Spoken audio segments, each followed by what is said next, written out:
या देवी सर्वभूतेषु दयारूपेण संस्थिता नमस्तस्यै नमस्तस्यै नमस्तस्यै नमो नमः।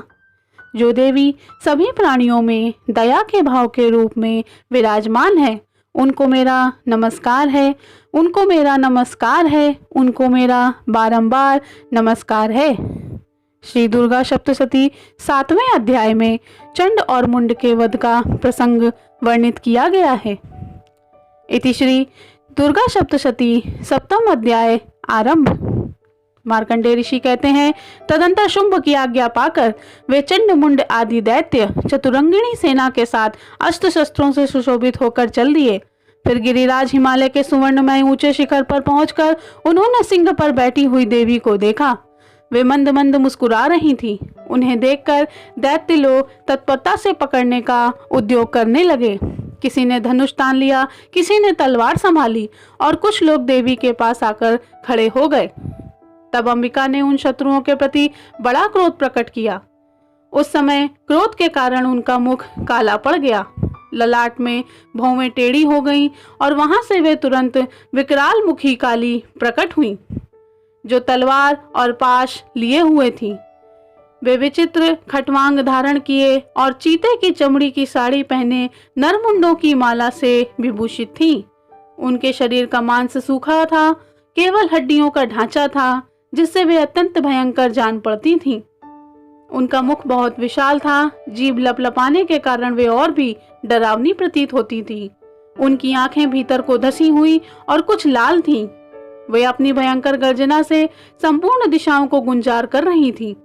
बड़े बड़े दैत्यों का वध करती हुई वे कालिका देवी बड़े वेग से दैत्यों की ओर उस सेना पर टूट पड़ी और उनको सबका भक्षण करने लगी।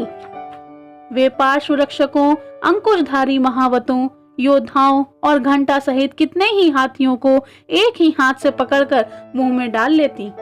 इसी प्रकार घोड़े, रथ और सारथी के साथ रथी सैनिकों को मुंह में डालकर वे उन्हें बड़े भयानक रूप से चबा डालती।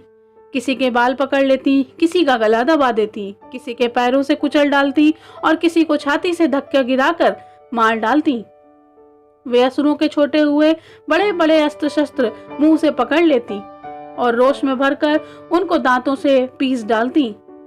काली ने बलवान एवं दुरात्मा दैत्यों की वह सारी सेना पल भर में रौंद डाली, खा डाली और कितनों को मारकर भगा दिया। कोई तलवार के घाट उतारे गए, कोई खटंगवांग से पीटे गए और कितने ही असुर दांतों के अग्रभाग से कुचले जाकर मृत्यु को प्राप्त हुए।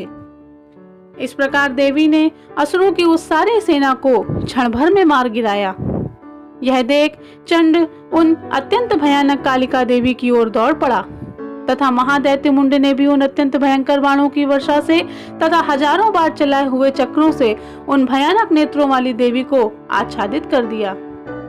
वे उनके चक्र देवी के मुख में समाते हुए ऐसे जान पड़े मानो सूर्य के बहुतेरे मंडल बादलों के उदर प्रदेश में प्रवेश कर रहे हों।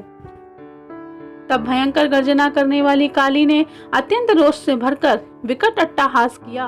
उस समय उनके विकराल वदन के भीतर कठिनता से देखे जा सकने वाले दांतों की प्रभा से वे अत्यंत उज्जवल दिखाई देती थीं।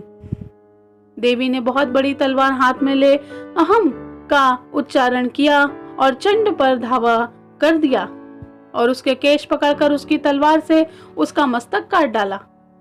चंड को मारा देखकर मुंड भी देवी की ओर दौड़ पड़ा। तब देवी ने रोष में भरकर उसे भी तलवार से घायल करके धरती पर सुला दिया। महापराक्रमी चंड और मुंड को मारा गया देखकर मरने से बची हुई बाकी सेना भय से व्याकुल होकर चारों ओर भाग गई। तदनंतर काली ने चंड और मुंड का मस्तक हाथ में लेकर चंडिका के पास जाकर प्रचंड अट्टहास करते हुए कहा, देवी, मैंने चंड मुंड नामक इन दो महापशुओं को तुम्हें भेंट किया है। अब युद्ध यज्ञ में तुम शुंभ और निशुंभ का स्वयं ही यज्ञ वध करना। मार्कंडेय ऋषि कहते हैं, वहां लाए हुए उन चंड मुंड नामक महादैत्यों को देखकर कल्याणमयी चंडी ने काली से मधुरवाणी में कहा, देवी, तुम चंड और मुंड को लेकर मेरे पास आई हो, इसलिए संसार में चामुंडा के नाम से तुम्हारी ख्याति होगी। इस प्रकार श्री मार्कंडेय पुराण में सावर्णिक मनवंतर की कथा के अंतर्गत देवी महात्म्य में चंड मुंड वध का नामक 7वां अध्याय संपूर्ण हुआ। बोलिए अम्बे मात की जय।